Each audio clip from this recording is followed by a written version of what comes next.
हाय मित्रांनो, आज मी तुम्हाला जी गोष्ट सांगणार आहे ना, त्या आपल्या गोष्टीचं नाव आहे सोनेरी हरिण. ऐकली आहे कधी? चला मी सांगते. कोणे एकेकाळची ही गोष्ट आहे बरं का. सखाराम नावाचा एक गृहस्थ जुगारामध्ये हरतो आणि स्वतःचं सगळं गमवून बसतो. जुगार म्हणजे काय? गॅम्बलिंग.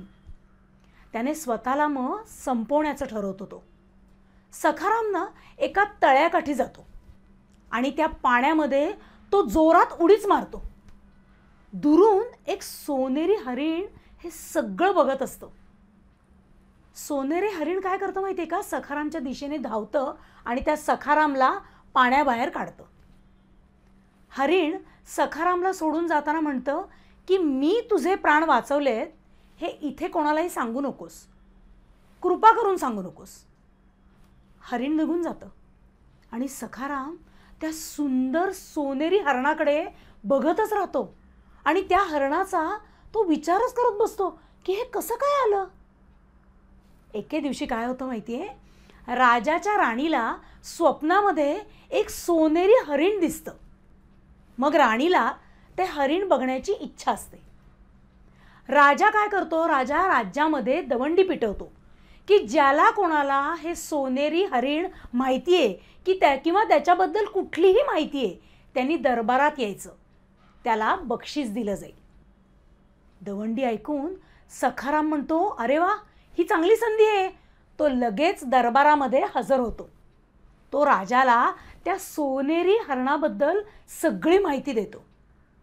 राजाला राणीची इच्छा पूर्ण करायची होती. त्याने सखारामनी दिलेल्या माहितीनुसार त्या तळ्याकाठी सगळ्या शिपायांना पाठवलं. शिपायांनी हरिण पकडून आणले. सोनेरी हरणाने सखारामला दरबारात पाहिलं तेव्हाच त्याच्या लक्षात आलं की कोणी फितुरी केली आहे ते. सोनेरी हरणाने राजाला मग घडलेली सगळी घटना सांगितली. राजाला खूप राग आला. राजाने सखारामला राज्याबाहेर हाकलून दिलं. तुझ्यासारखा जुगारी आणि विश्वासघातकी माणूस मला माझ्या राज्यात नकोय, असं राजा त्याला म्हणाला.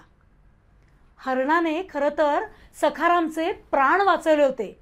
म्हणजे खरं तर सखारामनी त्याच्या उपकाराची परतफेड करायला हवी होती आणि हरणाने त्याला सांगितलं होतं की मी तुझे प्राण वाचवलेत हे कोणालाही सांगू नको.